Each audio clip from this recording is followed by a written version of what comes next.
And so there are two things that prevent us from optimizing that fullest version, that experiencing that fullest version of ourselves. One of them is that we don't understand where well-being comes from. And we don't therefore do what's required to give ourselves the inputs around connection and relatedness that would allow us to feel that. And then we don't do a very good job of addressing trauma.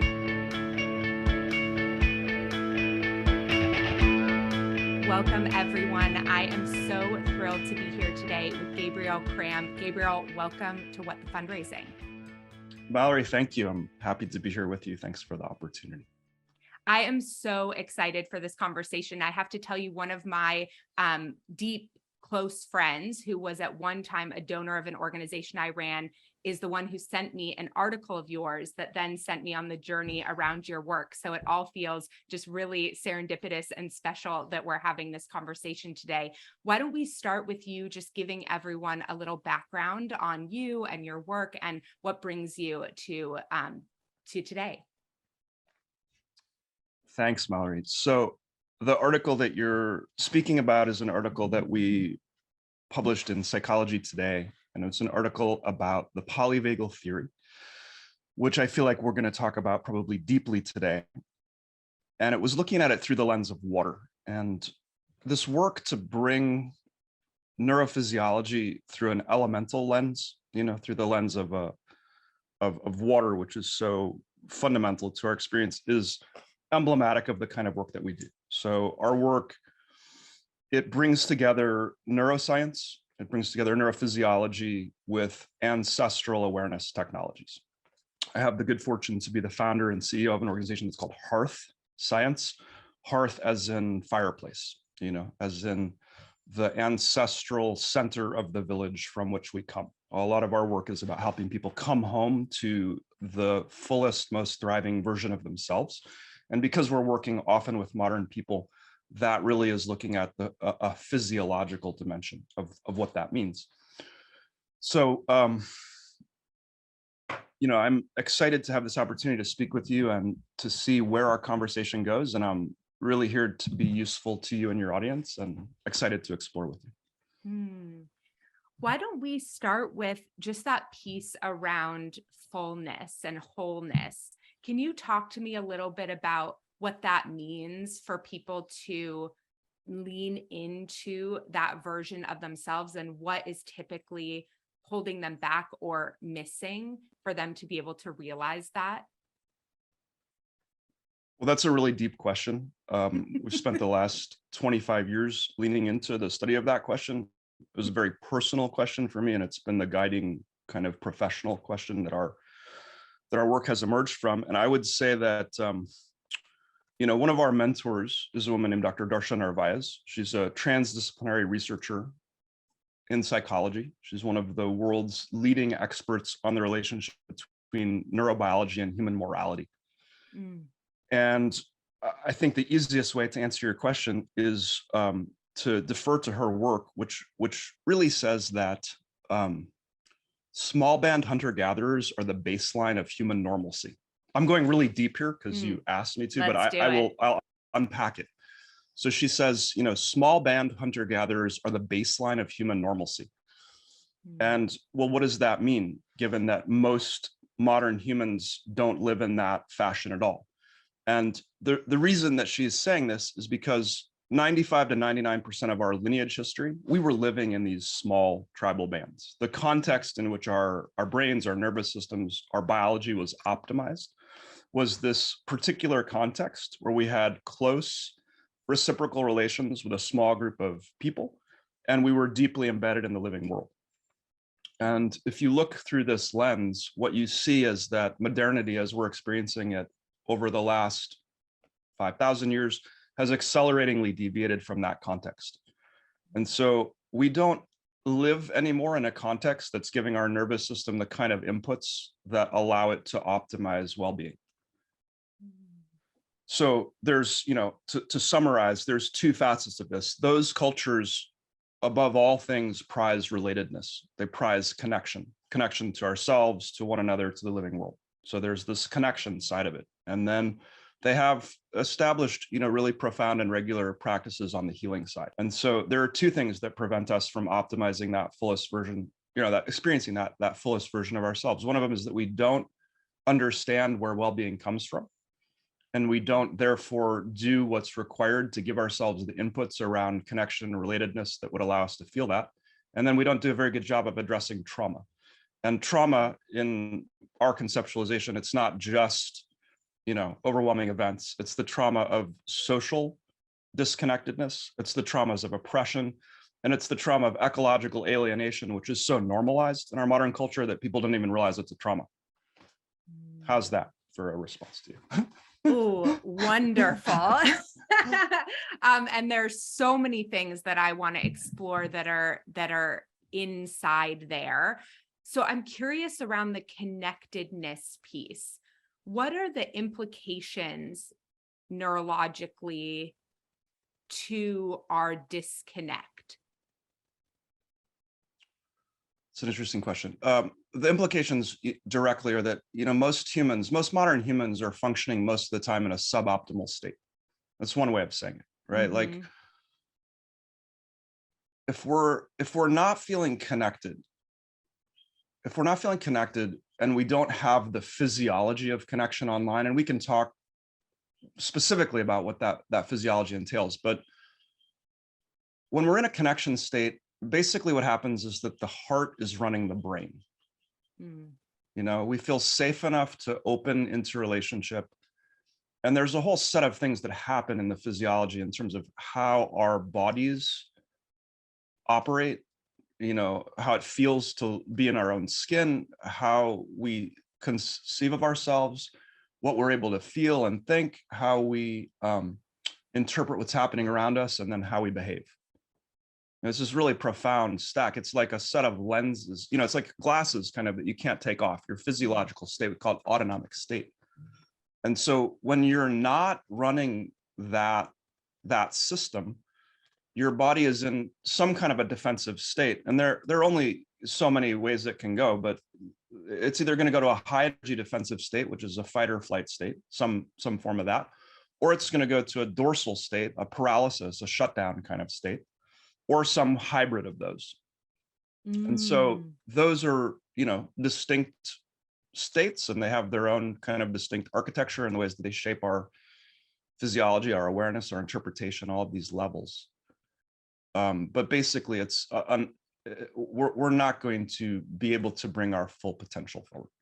Can we talk about that dorsal state in particular? Because as you're talking, I'm thinking about the relationship between fundraisers and donors in particular, and what happens when fundraisers aren't able to show up in their wholeness to their work. And what's interesting to me about it is that their work is fundamentally relational, right? Like you would consider it to be, perhaps at first glance, or if you don't know a lot about what it's like to actually be a fundraiser, a highly relational and connected role. But because I believe fundraisers are taught more and more ways to be disconnected from their wholeness, they are operating in a role that looks relational, but without their wholeness. So they're not getting the connection that you're talking about.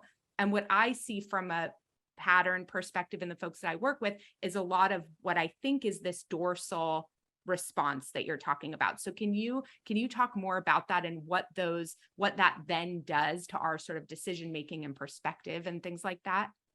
Yeah, absolutely. So let me first kind of map out the theory through the lens of water, which I think gives your audience the most accessible way to understand this viscerally, because I want people to feel it. So, the analogy that I like to give is to invite people to imagine that you've never been to Earth before, or you've never experienced water at all. You're drinking a glass right now, so you're drinking water. So Mallory is my trusted guide here. I've never been to Earth before, and she takes out a glass and she's showing me liquid water. I've never seen it, never experienced it at all.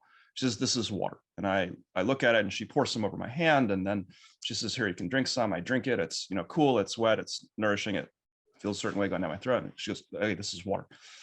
I go, "Okay."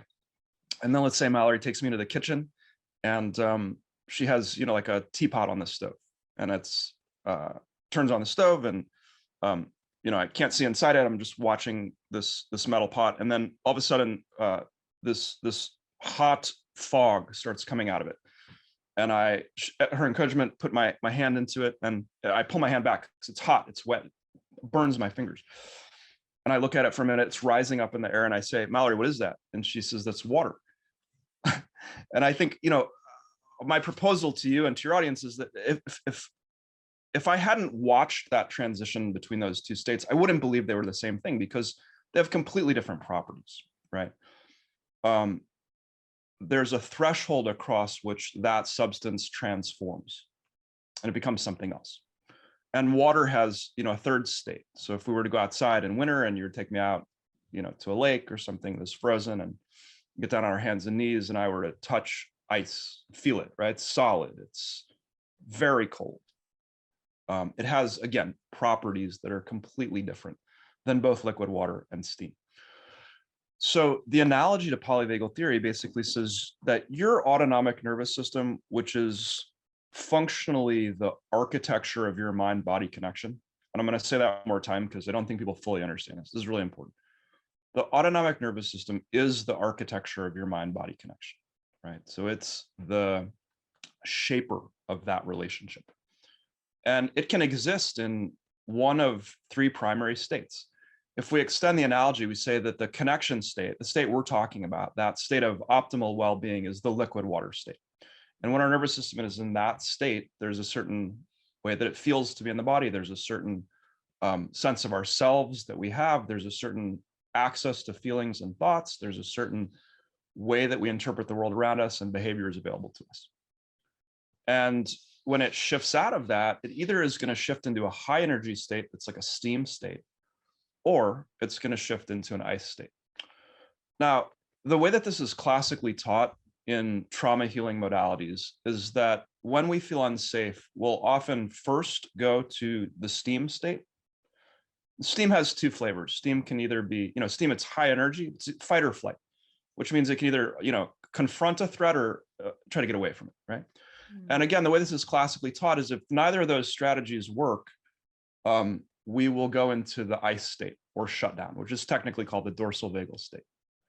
And the interesting thing about it is that often the thing that puts someone in a dorsal state is when they can't get away, right? And I want to be very considerate of your listeners, because there may be like associations that are forming to other experiences they've had beyond fundraising. So I invite them just to be, gentle with themselves as they're hearing this information. But in the context of fundraising, it's like if you're in a meeting and something starts making you uncomfortable, but you can't leave because you have a professional duty to be there, but part of yourself isn't getting to be present, isn't going to show up. It's not, it's hard to imagine that you kind of shut down. So the first part is understanding kind of this map, right? And if I were to describe, the attributes of that shutdown state, is that useful for people? I mean, it's a paralysis state. It's basically a state, this state, it's the oldest survival strategy embedded in a human biology. It goes back 400 million years. And the whole idea was to like make yourself socially invisible. Like it's a death feigning state. In its most, extreme examples, it's accompanied by the release of endogenous opiates. It's like your body thinks it's going to die, and so it starts to release painkillers, which is a grace, because if you're going to get eaten by a tiger, you don't want to be there. But it's not an embodied state. It's it's sort of a doorway to dissociative states, right? If it's coupled with pressure, it's the doorway to dissociating. And so there's a thing about, I think the part of the goal that I'm hearing in your work and this work that you're engaged in is help people bring the fullness of themselves, back into the room. And I think it's important to understand that when we start shutting down, there's an experience of paralysis. There's an experience of being stuck. As it gets more intense, people start to describe things as being like surreal or dreamlike, if it gets strong enough. But this continuum, from just feeling like I don't really feel myself, I don't really, it's like a frozen kind of experience. I hope that gives like some kind of flavor for it. Yeah. As you were talking, I so appreciate the way you laid it out with the water, because it also made me realize that I actually think we see the steam a lot in nonprofit fundraising too. What it tends to look like, and I'd be curious if this feels like it might be true, is the overdrive state of lots and lots of different fundraising activities. So something I say to fundraisers a lot is we sort of justify it as diversifying our fundraising revenue. But actually what's often happening is this very sort of scattered fundraising approach where they are doing 10 to 15 different types of fundraising things, constantly context switching, keeping themselves very busy, but not particularly productive. And the action and the activity, I believe, is intended, or it soothes a sense of anxiety that they feel, but it's not fully embodied because it's not connected to activities that are actually going to be the most impactful for the organization. Because I think the activities that are going to be the most impactful to the organization are much scarier and more vulnerable and involve potential rejection. And so we tend to see fundraisers stay in this very busy state of fundraising activities that are farther removed, in fact, from deep connection. What do you think about that? Does that even make sense? It makes sense. You know, I don't have enough expertise in fundraising per se to validate it based on my experience in the sector, but the description of the energy feels right to me. And what I can say from my own experience in my own work, because there are times when I'm working with clients or prospective clients, that vulnerability of, making a call to someone who, you're asking for help. Basically, like, the job is to ask. If you're in sales, if you're in fundraising, you're constantly opening yourself vulnerably to ask for help. And then there's a possibility of rejection. And there's a possibility not only of rejection, but it could be very, with respect, or it could be like a horrible experience, right? And so I notice, just in myself, there are times when, rather than doing that, because the place in which I have to be in myself in order to do that and stay centered requires a certain amount of work, effort, right? And so sometimes it's easier to stay in other activities that kind of match the energy that you're talking about seeing in fundraisers. So that's kind of my experiential touch point into what you're describing. And I know for myself, like, it's easier to be in that kind of high energy state. There are a few characteristics. It's just of the energy signature of a sympathetic state. It's high energy is one of them. It's mobilized. Like, there's a lot of movement. That's a physiological characteristic of that state. And it's actually really interesting. Part of my own research and background was in the intersection between neurophysiology and mindful awareness. And part of the drivers of our research were that we were working with populations and we were finding certain kinds of meditative practices didn't actually meet their needs. And it's partly this, because when you're in a sympathetic state, the body is mobilized and being still doesn't feel good. So the body would rather kind of move around, do almost anything than contact what's actually arising at a felt level.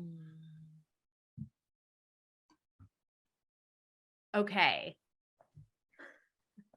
I have to reel myself in from all the directions I want to take this, but I want to actually double click on the word you just said, or the phrase you just said around feel good, because I want to talk about discomfort and pleasurable or unpleasurable emotional experiences, and whether or not there's a way to navigate those and stay in a liquid state.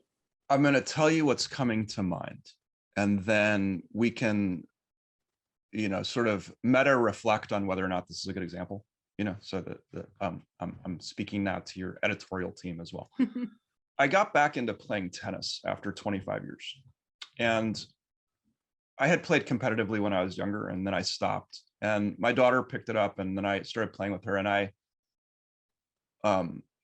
didn't I couldn't remember why I'd stopped, because I love it, And then there was a moment where I started to play a little bit more competitively, and my body did this thing where it sort of went into a shutdown. And I had to sort of go, okay, what happened when I was 18 and I stopped playing tennis? And there's a whole backstory behind it that I don't think it's super relevant to get into, but what I started to realize is that there are certain activities that I think of as being like amplification windows for tracking your own state. And what I mean is that, the difference between playing really well and having everything feel off is sometimes very subtle. And you can see this if you're watching, like a high level, it doesn't have to be tennis. It could be basketball. It could be any kind of elite athletics. When you're working at a high level where there is both, let's say you're playing, because play is actually a hybrid state. Play is sympathetic and it's connection. It's ventral and sympathetic both, because, and I think it's important for people to understand, like, even just to stand up, I need sympathetic activity. Like your body is constantly, it's modulating these states, right? The very foundation of what's called heart rate variability, respiratory sinus arrhythmia, is that your heart accelerates when you inhale and it decelerates when you exhale, right? Which is why when someone's getting ready to sprint or fight, they'll often inhale intensely. And it's why yoga practices will tell you to extend an exhalation, because your nervous system on the inhale is accelerating, that's sympathetic. On the exhale, it's decelerating, that's parasympathetic, hopefully ventral. And so your body is kind of like constantly negotiating, these states. So at one level, to answer your question, how do you stay in a ventral state when there's discomfort, is that you call online enough ventral energy so that even when the sympathetic is activated, you still are in that play space. And this is a cultivation process that we can actively and consciously engage in, and you'll see people falling out of that state. It's very apparent with high level athletics, because you'll watch, and tennis is an interesting example because it's a one-on-one thing. And so in a team sport, you can kind of lean on your team, but tennis is like, if you get thrown off of your balance, and you'll see people like erupt into anger, where they lose the ventral. And if they can't rein it back in, they'll, the momentum in a match can completely change, right? So I think there are these activities, these kind of amplification windows where you get to watch your nervous system very closely. And I think, speaking about it in the context of fundraising, you can kind of make fundraising your context for watching your own nervous system, for tracking it. And it's like, how do you help people get ventral resource? And then how do you, their first question is always a mindfulness, awareness. How do you notice when you don't have it? And then how do you get back to it? And just a very simple example of this, for myself, once a friend of mine pointed this out, I realized if I was too sympathetic, one of the things I could do was hold a tennis ball in my hand and feel the texture of its surface. Because unless you're in a ventral state, if you're not in a ventral state, you don't have access to that kind of nuanced proprioception, right? Like if you stroke your own face or something, like there's all these things that only are allowed, you can only feel when you're connected ventrally. And so I would do that with myself. I would just, take the ball and I would soften my palm until I could feel the texture again. And that was a way of calling my ventral system online. And, our work is like basically built around hundreds of exercises. These are neural exercises. This is what we do, is we help people develop a vocabulary of specific neural exercises that can address the specific ways that their systems are out of balance. There are hundreds of ways, to do this, but it's like that cultivation. So it's a tracking exercise. It's knowing where you are on this map. Am I drifting into steam? Am I drifting into ice? And then once I see like, okay, where am I? What are the ways that I know how to get myself back out of that? I love that. Why is it that we often have a lot of resistance to doing the things that bring us back into our bodies? Well, that's a really profound question. And I like immediately can see between 3 and 5 layers of answer. And I think I'm probably missing another 10 or 15. So So, some of the answer, and I'm sure that I'm going to miss some things that are really foundational here, but some of the answer is that the culture is functioning in a sympathetic state. The cultural field in modernity is already steam. This is actually really important, and it's really problematic because ancestral culture had restorative practices built into it that brought people out of steam and back into water. And we don't have those as a culture, So it's like you look around, well, everybody else is in steam. There's one layer of it that's like that. There's one layer of it, which is that states, they have a momentum already to themselves, right? So it's like when you're in a sympathetic state, you crave coffee, right? Like when you're, and this has to do with stress physiology, is that the stress response is designed to come on briefly in moments of need and then attenuate. Only when it starts to become chronic, it's not attenuating. And so when it becomes enduring, then your blood chemistry changes and your blood starts craving things to maintain that state. Well, what does it crave? Well, it craves salt and fat and sugar and, all the things that you're not supposed to eat, right? Caffeine. Like the times that I most want to drink coffee are when I'm raising money. Like when we're in the middle of a funding round, like I find myself like reflexively drinking coffee because it's so high intensity. So there's a momentum intrinsic to the state, right?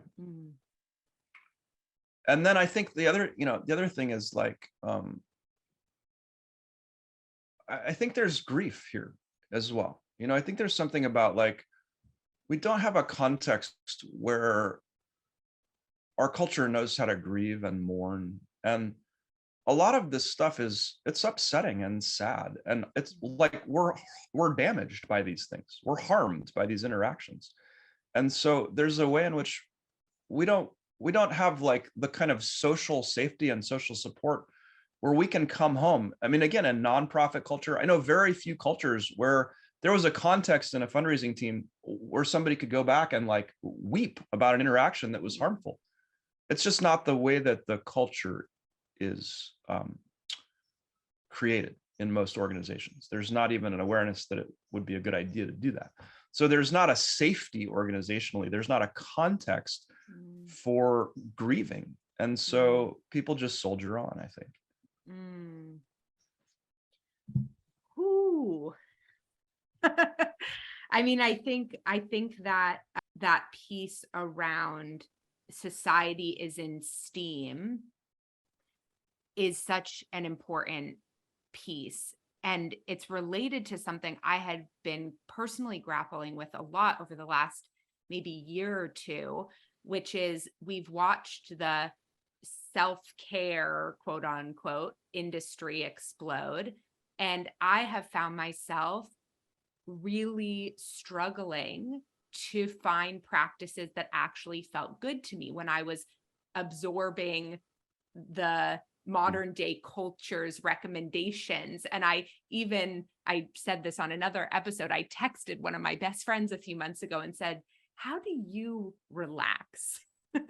And like because I feel like I am trying all these things and I'm not necessarily feeling the way it's being marketed that I will feel. Now, of course, I understand, that's a marketing strategy, but I think what you just said is really kind of blowing my mind around the fact that self-care strategies provided by STEAM will keep you in STEAM. Yes. Yeah. Yeah. Oh, no, go ahead. It's fine. No, it's just, it's kind of rattling my thinking around this. What you said about ancestral communities providing experiences and opportunities to go back into our water state, and those not existing, and not that they never exist. I have had spaces and yoga teachers and classes that have created those spaces. I think for me, I've created those spaces for myself in my home and with my partner. But the mass energy around wellness that we're seeing balloon into a market, into an industry, most of that, I think, and I'm curious what you think, is just more steam. Yeah, we're in importantly deep territory here. So I agree with your analysis. There was a point where we stopped calling our work self-care because at some profound reality, what the Polyvagal Theory teaches us is that human well-being it's social in nature. We don't do self-care. We do community care. We do reciprocal relationship. And I would say that Polyvagal Theory is just actually the tip of the iceberg in terms of what indigeneity and ancestral lifeways teach us, which is that well-being is not merely social, because that's still anthropocentric. It's relational to the living world, to the ecology, to place, to the elemental reality of being on Earth, where we co-breathe with the trees that are around us. Like, the entire structure of reality that we're in is providing a possibility for relatedness that most modern people are completely alienated from. And so I found myself, I wrote a letter to the editor of the New York Times the other day because there was an article that was in there on meditation and being fidgety. And it was basically saying like, oh, it's okay, even if you're fidgety, still do your meditation. And I wrote to them and I just said, listen, I'm not saying that mindful awareness isn't valuable, because it's really important. But the thing that's not being articulated here is that a lot of people are fidgety, not because there's something intrinsically wrong with them, but because their nervous systems are highly activated because of trauma and because of this kind of constant, state of threat that we find ourselves under.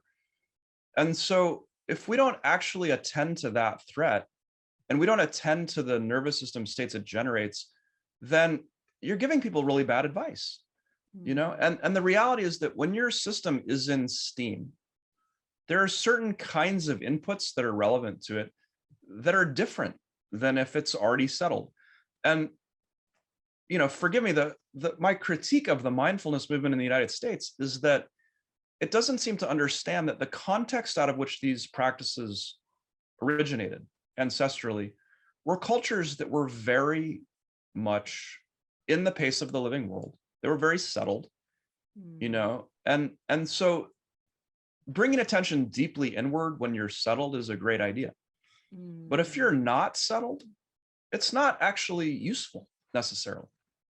It can be highly contraindicated in certain states.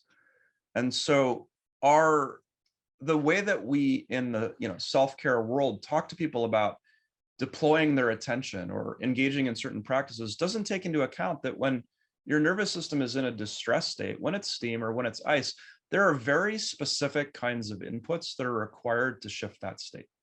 And again, this is why we developed our work. This is the nature of our work. I've been studying this transdisciplinarily through 6 lenses for 25 years. We have a faculty of 60 people around the world, including 25 different lineages of healing, including 25 different cultures, because the work has already been done. It just hasn't been assembled in a way that modern people can assimilate. When you're in a steam state, you need something that meets you where you are. And it can, help you shift down out of that. But if it doesn't start by meeting you where you are, it's not going to be useful. And the characteristics of that state are that it's mobilized and that your attention is focused on identifying the source of a threat. And so if a practice can't address those two things, you're not going to be able to connect into it. And you're going to end up feeling like, oh, I'm not good at this. I was not productive, or I failed or something. Can you give us an example of a practice that would tap into those? I mean, there's so many things. I can give you more, it's more useful, I think, to give you some principles. So if the state is mobilized, we want to start out by allowing the body to move. Right. And so you talked about like yoga, right? Or you talked about qigong or dance, or, you know, I've gone through periods of time when the energy moving through my body was so intense that even though I have meditated for, you know, close to 30 years, I couldn't meditate because my body wouldn't sit still. So if you're trying to harness that kind of mobilized energy, it's a good idea to do it through movement. You know, there's another characteristic of, you know, STEAM, the defensive states generally, but particularly sympathetic states, which is that part of their design is to identify the source of the threat. And so the eyes are actively like trying to figure out, like, what is it that's making me, you know, feel uncomfortable? So allowing the eyes to rest on something, you know, we do a very simple practice called orientation, which comes out of, you know, these somatically informed trauma therapeutic modalities. And it's, you know, just kind of letting the eyes go where they want to go. It's using non-directive attention visually, and, you know, doing it in a place where there are things that you enjoy looking at, because the eyes, unlike some of the other senses, will settle into something they're enjoying, right? And so you're giving this body this opportunity to allow this. It's technically called a neuroceptive process.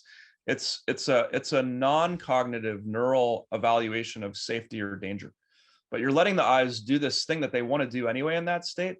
But if they'll settle on something that they enjoy looking at, and then you allow that to become a doorway into feeling the body, they've found something that they like, and that can open the door to sensation in a way that's settling to your nervous system. Does that make sense? What we're doing is we're working with neural inputs, you know, through the different, you know, sensory channels, proprioception, these different kind of gateways in the body, but we're taking into account where we are starting in terms of these different states. I really appreciate that. And I really appreciate the piece you were saying at the beginning of that around meeting yourself where you're at, and not, I think a lot of times we revert to beating ourselves up for the energy we have when it's not the energy we want to be bringing to that moment. I remember for me, for a long time, speaking, a lot of the advice I had been given when I would go, you know, public speak was around calming myself down before I walked on stage. And I always felt like I was in this battle with myself before I'd walk on stage, until I finally realized that I need to dance my brains out. Cool. And now that I do that, I have 3 songs. I play them every time. The people I speak for a lot are always like, okay, Mallory, go do your dances.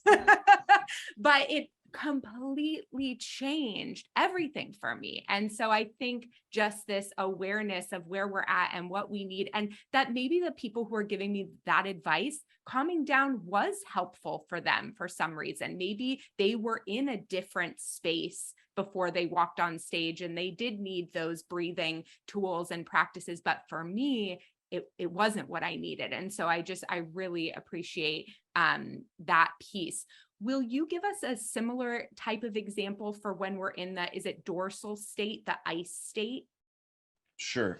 Yeah. Well, let me comment just first. I love your story, because it's like you found the medicine that works, you know, you found the way to work with that energy, because you can tell yourself cognitively, like, oh, calm down, but you're going in front of an audience, like your body's having its own, you know, response to that. And you figured out a way to harness instead of suppress that energy. And I would propose, probably after you do that, you bring your full vitality to your speaking. 100%. Whereas if you're like doing something to like top down, calm yourself, your breath, you're actually suppressing the bodily knowing that's there. And I bet you probably didn't enjoy speaking as much when you did that. 100%. You know? Absolutely. Yeah. So it's beautiful. It's like you found the restorative practice. You found the antidote that gave you the full vitality that you needed in that moment. I love that story. So good for you. That's very cool. And I think, you know, it's also this beautiful thing where, like you said, for somebody, yeah, that may have worked. But if we think of ourselves and our nervous systems, you know, as like this droplet of water, and the goal, you know, is to keep moving more of it into the liquid state. But everybody's, you know, I don't know, everybody, you know, most people are carrying some percentage of steam and some percentage of ice. And so based on, you know, your history and everything you've been through and what matters and you know, what's meaningful to you, that combination of, you know, the balancing and the restoration is going to be different. You know, most people, I don't know, modern people, when they're presenting, often are thinking, I don't want to think when I'm presenting. I want to be presenting and connecting and contacting. Well, that's a very different place to speak from. And so the way I'd prepare for that is very different than if I was going to recite something that I had memorized, right? It's like a much more embodied thing. Okay, so you asked about steam, or I'm sorry, you asked about the dorsal state. And so again, let me just talk about kind of at the level of principles. So what dorsal means in the body is that we're in an overwhelmed state. It's what it means. And because it's kind of this response of last resort, and I want to be clear that if people are kind of like a blank slate, what we often see is that someone would try to respond through connection to something, and then if they couldn't do that and get safe, they would go into fight or flight, and if they couldn't do that and get safe, they would go into dorsal. That's called Jacksonian dissolution, technically, which is the order that they happen in a, let's say, a blank slate nervous system. But the reality is that nobody's nervous system is a blank slate, and that we tend to have a pattern for how we respond to stress. And if we've gone dorsal a lot in the past, it doesn't take a full life threat to get us dorsal. That can become a go-to response, right? So I think there's something very interesting right now that we're kind of studying in our work, because the traditional, the kind of classic idea, and when I say classic, I'm talking about in the somatically oriented trauma therapies for the last 20 years, has been that you come out of dorsal and sometimes you'll come back into sympathetic, because often that was a state that just preceded it. And so while I think this is often true, I think it's more true for men than it is for women. And I think there are a couple of different doorways out of this. So let me describe the state. So because dorsal is an overwhelmed state, when someone's trying to come out of it, what's often really useful is to have no additional information coming in. And so it's like, I think of like cocooning yourself, or like being in a place where you know that you're totally safe. You don't have to think about it. You can kind of curl up in a ball. I mean, it's my experience of coming out of dorsal states is that when you start to contact a dorsal state and actually feel it, it's so uncomfortable, because these are states where the breathing will shut down. Like it's profoundly uncomfortable to make visceral contact with a dorsal state, which is why people will leave. But, and again, I wouldn't recommend that people, try this with a full-fledged dorsal state on their own, but I'm just sort of mapping the physiology here. It was a deep diving reflex in these creatures. And so the breathing shuts down, and the dorsal system is like in the guts primarily. And so that kind of shutdown, when people are starting to come out of it, will be like a return to gut motility sometimes, like you start to burp or fart, or, you start to like feel that movement again. But this idea that you want to really minimize stimulation. And if someone's trying to help you come out of dorsal, the less that they're doing, it's kind of like presence without pressure. Even looking someone in the eye when they're in dorsal can be overwhelming on the receiving end. We've done some coaching with physicians around this, because physicians, sometimes when they give a diagnosis, if it's a serious diagnosis, the patient will go dorsal. And if they don't understand what the subjective experience of that is, right? Like if somebody goes into a dorsal state, their cognition is completely offline. Like they're thinking it's not there. They can't process information coming in. To have somebody standing over them is totally overwhelming. Like it's a primal shutdown state, And again, I mean, it can happen, it happens on a continuum. But when we're in a meeting and, we start to feel trapped, that's a good signal that that's coming on. And again, I mean, bringing it into like a context of a meeting, there's often a moment in my experience where your body might go, you're sitting with a funder, your body might go, I want to get the fuck out of here. I don't know if I can say that on your show.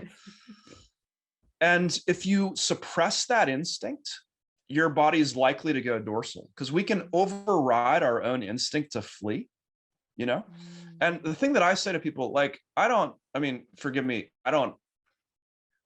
my focus is on sovereignty and people's well-being. So if that's happening to someone, my thing is find a reason to let your body do what it's telling you it needs to do.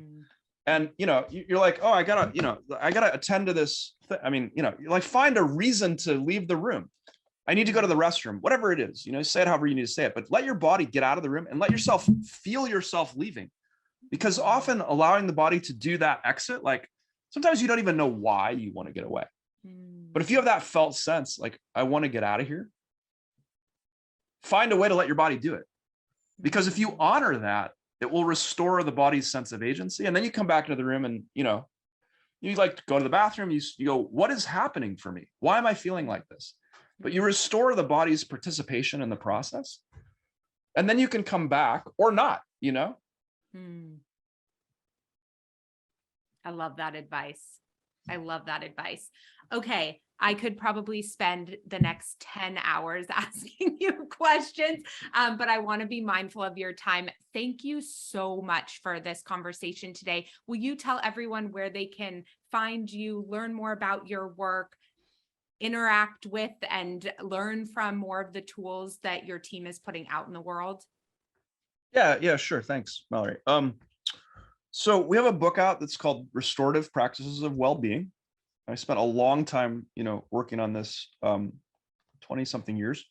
And, that's a great way for people to get familiar with the approach, how we think about it. That book is actually the analog app to a learning platform that we've spent many years developing with an extraordinary team. And that is at restorativepractices.com. A lot of our work is focused on working with clinicians and, wellness professionals. So, there's also a list of providers that work with our platform there. And we'd welcome, your audience. We have online courses that we teach. We do all kinds of stuff. Our faculty is absolutely extraordinary and, transdisciplinary. So neurophysiology, ancestral awareness, mindful awareness, deep nature connection, anti-racist practice, and cultural linguistics. These are the areas we're focused on. So amazing. Thank you so much. My pleasure. Thanks for the opportunity. Really nice to talk to you. I hope this is useful.